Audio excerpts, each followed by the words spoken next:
आणि त्याचं एक उदाहरण द्यायचं म्हटलं तर आता बघा, आपल्या तोंडावरती आता वारी आहे, आषाढी वारी, एवढी मोठी वारी आहे. त्या वारीमध्ये सुद्धा इटाळ पाळला जात नाही, हा शब्द वापरला जातो की वारीमध्ये सुद्धा इटाळ पाळला जात नाही. कारण हजारो स्त्रिया वारीमध्ये सहभागी असतात आणि कोणत्या ना कोणत्या स्त्रियांचा ऋतुकाळ त्याच्यामध्ये येत असतो. तर प्रत्यक्ष पांडुरंगाच्या वारीमध्ये सुद्धा इटाळ पाळला जात नाही. तर हे समजणं खूप गरजेचं आहे की प्रॉब्लेम आहे म्हणून हे करायचं नाही, प्रॉब्लेम आहे म्हणून ते करायचं नाही.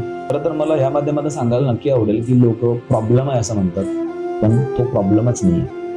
ती जर गोष्ट नसेल ना तर प्रॉब्लेम आहे. तर पूर्वी हे पाळलं जायचं त्याच्या पाठीमागची कारणं खूप वेगळी होती. कारण एकत्र कुटुंब पद्धती होती. एका घरामध्ये 50-50, 100-100 माणसं असायची.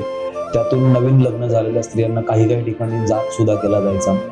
अशा वेळेस 50 माणसांची 100 माणसं स्वयंपाक बनवत असताना तिला चुलीसमोर बसायला लागायचं आणि चुलीसमोर बसून 100 माणसांच्या त्या भाकरी भाजणं किंवा तो स्वयंपाक बनवणं, आणि ते सुद्धा ऋतुकाळामध्ये एखादी स्त्री मरून जाईल. आणि म्हणूनसाठी लोकांच्या मनामध्ये भीती घालण्यात आली की जर ऋतुकाळ पाळला नाही तर त्यातनं काहीतरी अशुभ होतं. म्हणजे अशुद्ध लोक म्हणायचे एखाद्या स्त्रीला ऋतुकाळ आला आणि ती जर एखाद्या नावेत बसली, होडीत बसली की बोट बुडते.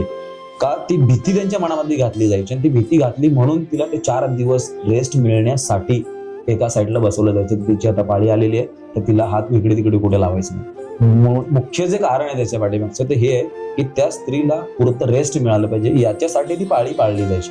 पण अजून लोकांच्या मनामध्ये त्याच्याबद्दलचे वेगवेगळ्या प्रकारचे तर्कवितर्क आहेत.